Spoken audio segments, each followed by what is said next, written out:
नमस्कार मित्रों, मैं ऋषि बालेंद्र आपके सामने एक बार फिर उपस्थित हुआ हूँ मूल अधिकार का अगला अंक लेकर। हमने पिछले बार में मूल अधिकार के बारे में जो साधारण जानकारियां थी वो प्राप्त की थी कि मूल अधिकार हमें कैसे मिले हैं, कहाँ तक मिले हैं, ये सब। अब हम जानेंगे कि हमें क्या मूल अधिकार मिले हैं। तो अनुच्छेद 12 से 35 तक में जो हम मूल अधिकार देखेंगे उसी में हमें बताया गया है कि हमें क्या मूल अधिकार मिले हुए हैं।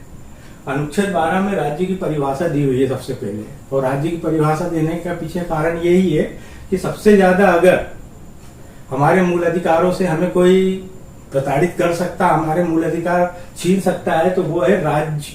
राज्य का मतलब होता है, क्या होता है? केंद्र सरकार, भारत की संसद, राज्यों की राज्य सरकार, राज्यों के विधानमंडल, नगर पालिकाएं, नगर निगम, नगर पंचायत, छावनी बोर्ड और सरकार की कंपनियां जैसे LIC, ONGC, ये सब क्या है? राज्य की परिभाषा के अंतर्गत आता है। चूंकि हमें सारे अधिकार राज्य के खिलाफ के अलावा कुछ ऐसे भी हैं जो आम व्यक्ति से व्यक्ति के खिलाफ मिले हैं, लेकिन कुछ ही है वो, है ना। ज्यादा तौर पे जो हमें अधिकार मिले हैं वो राज्य सरकार के खिलाफ मिले हैं। यानी कि राज्य हमारी अगर मूल अधिकारों से हमें वंचित करती है तो हम क्या कर सकते हैं और कौन कौन आता है राज्य के अंतर्गत, तो ये परिभाषा में बता दिया गया है। और मैंने आपको ये बता दिया, बहुत सिंपल है। संसद, राज्यों की विधानमंडल, केंद्र सरकार, राज्य सरकारें, सरकार के समस्त विभाग जितने भी आते हैं, नगर पालिका, नगर परिषद, नगर पंचायत, छावनी बोर्ड, ETC और सरकार की कंपनी। यहाँ तक कि सुप्रीम कोर्ट ने अपने कुछ साल पहले फैसला दिया था जिसमें साफ तौर पे कह दिया था कि अगर कोई कंपनी ऐसी है जो राज्य के लिए काम करती है और वो प्राइवेट है लेकिन सरकार के लिए काम करती है जिससे आमजन हितबद्ध होता है तो वह भी राज्य की परिभाषा के अंतर्गत ही आएगा। इसका तात्पर्य ये हुआ कि वो प्राइवेट कंपनी ये नहीं बोल सकती कि हम राज्य तो है ही नहीं इसलिए हम हमारा मनमाना काम कर सकते हैं, तो ऐसा नहीं हो सकता। अब वो कंपनियां भी आएंगी। जैसे हमारा ऑनलाइन एग्जाम होता है तो ये कोई प्राइवेट संस्था है जो हमारा एग्जाम लेती है, तो अगर ये हमारे अधिकारों का उल्लंघन करे तो हम इसे राज्य की परिभाषा के अंतर्गत ही मानेंगे, क्योंकि उच्चतम न्यायालय ने ये बात कह दी है। तो आपको ये क्लियर हुआ मूल अधिकार।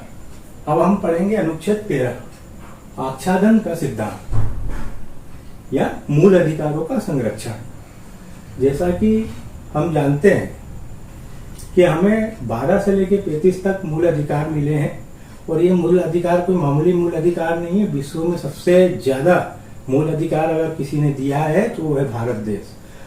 इसके लिए मूल अधिकारों का संरक्षण होना बहुत जरूरी है, क्योंकि जहाँ अधिकार है वहाँ उपचार होना जरूरी है।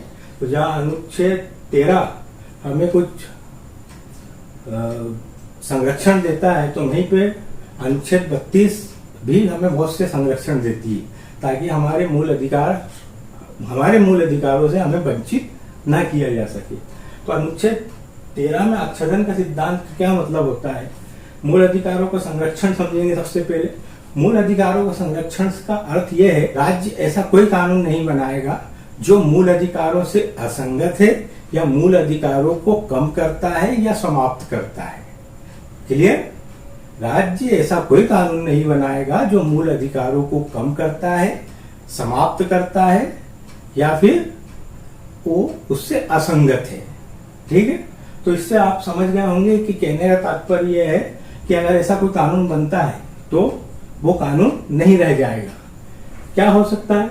विधि, उपविधि, नियम, आदेश, अध्यादेश, रूढ़ी, ये चीजें हो सकती हैं जो सरकार हमारे खिलाफ ला सकती है ना, या कोई सरकारी विभाग ला सकता है। जैसे कि मैंने बताया, राज्य की परिभाषा के अंतर्गत आने वाले कोई भी व्यक्ति अगर इसमें से कोई भी चीज, कोई नियम, कोई आदेश जारी करता है और वो मूल अधिकारों से असंगत है तो आच्छादन का सिद्धांत लागू हो जाता है। आच्छादन का सिद्धांत मतलब ये होता है कि मूल अधिकारों से ढक जाना। समझ में आया? देखिए, ये जो सिद्धांत है, मान लो सरकार ने कोई कानून लाई, सर मान लो रोडवेज के लिए कोई कानून लाई है, परिवहन का कोई कानून लाई है, उसमें एक ऐसा व्यवस्था करके रखी है जो मूल अधिकारों को कम कर दी है, तो क्या होगा? तो जिस चीज को वो कम करती है वो सिर्फ उतना हिस्सा मूल धारा 13 के अंतर्गत मूल अधिकारों से ढक जाएगा। यानी से वो कानून किसी भी तरह से मान्य नहीं होगा, बाकी का कानून जो मूल अधिकारों से असंगत नहीं है वो जारी रहेगा। अब हम अनुच्छेद 13 के तहत जब हमारा ये अधिकार समाप्त होता है या छीना जाता है, तो एक तो स्वतः संज्ञान लेते हुए सुप्रीम कोर्ट या हाई कोर्ट उस कानून को शून्य घोषित कर सकती है। शून्य का मतलब होता है एक तरीके से वाइड, मतलब कोई काम का नहीं। या फिर हम अनुच्छेद 32 के तहत उच्चतम न्यायालय में या अनुच्छेद 226 के तहत उच्च न्यायालय में रिट दायर कर सकते हैं। और सुप्रीम कोर्ट ऐसे कानून को अगर वह मानता है कि अधिक मूल अधिकारों को छीनता है, कम करता है, न्यून करता है, तो वो क्या कर सकते हैं, उस कानून को समाप्त कर सकते हैं। ठीक है, लेकिन पूरा कानून समाप्त नहीं होगा। ठीक है, जितना हिस्सा मूल अधिकारों से असंगत है, जितना हिस्सा मूल अधिकारों से छीना जा रहा है, सिर्फ उतना हिस्सा अलग कर दिया जाएगा। अब उसके अंतर्गत विधि आती, विधि मतलब कानून है ना, उप विधि मतलब छोटा कानून जो भी लाया जा रहा है, नियम, आदेश, अध्यादेश, रूढ़ी। अब रूढ़ी शब्द का ऐसा है कि रूढ़ी गांव में एक प्रथा के रूप में कार्य करती है और वो कानून का रूप ले लेती है। हालांकि उसके लिए कानून नहीं बनाते, लेकिन वर्षों से परंपरा चली आ रही है, इसलिए वो रूढ़ी के रूप में हो जाती है। रूढ़ी के रूप में है तो सरकार उसको भी एक तरीके से मान्यता दे देती है। लेकिन यहाँ पर रूढ़ी को भी रोका गया है कि रूढ़ी भी ऐसी नहीं होना चाहिए जो हमारे मूल अधिकारों से संगत हो, उसको छीनती हो, तो वो रूढ़ी भी समाप्त कर दी जाएगी। इसका मैं आपको एक बहुत अच्छा उदाहरण देता हूं। भारतीय दंड संहिता की धारा 303, धारा 303 जो है वो किस बात से रिलेटेड है, वो है जो आदमी आजीवन कारावास का दंड भोग रहा है और आजीवन कारावास का दंड भोगते समय अगर उसने किसी की हत्या कर दी तो उसे सिर्फ और सिर्फ प्राण दंड दिए जाएंगे। इसे सुप्रीम कोर्ट ने धारा 13 के तहत क्या माना है, मूल अधिकारों के खिलाफ माना है। और सिर्फ धारा 330 को, ना कि पूरी आईपीसी को, धारा 303 को असंवैधानिक घोषित कर दिया गया। कारण क्या है, उसमें सिर्फ एक ही सजा है और वो सजा है मृत्यु दंड। ऑप्शन नहीं है इंसान के पास। ठीक है, तो ये इस तरीके से अगर वो असंगत होगा तो उतना ही असंगत होगा जितना कि वो है ना, पूरा कानून नहीं हटेगा।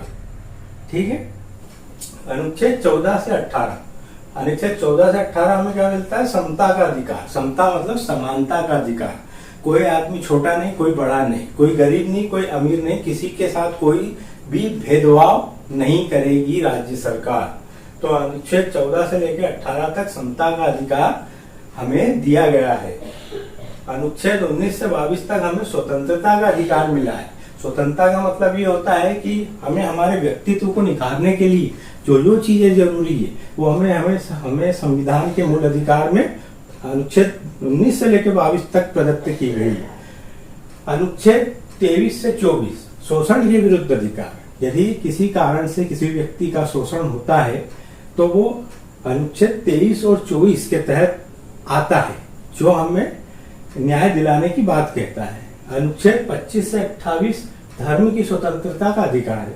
चूंकि भारत एक धर्मनिरपेक्ष राज्य है और यहाँ तमाम तरह के धर्म होते हैं, इसलिए धर्म की स्वतंत्रता का अधिकार मिला गया है अनुच्छेद 25 से 28 तक। अनुच्छेद 29 से लेकर 30 तक सांस्कृतिक और शिक्षा संबंधी अधिकार प्राप्त हैं और अनुच्छेद 32 में उपचार है। उपचार का तात्पर्य यही है कि अनुच्छेद 14 से लेकर 30 तक के कोई भी अधिकार का हनन अगर हमारे साथ किया जाता है, सरकार द्वारा किया जाता है, कोई कानून बना के किया जाता है या किसी भी रूप में किया जा सकता है, तो हम अनुच्छेद 32 के तहत उच्चतम न्यायालय सुप्रीम कोर्ट जो दिल्ली में है वहां पर जाके उपचार प्राप्त कर सकते हैं।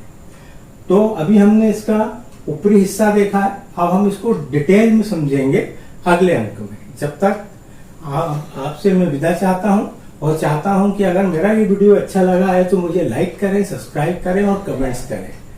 धन्यवाद।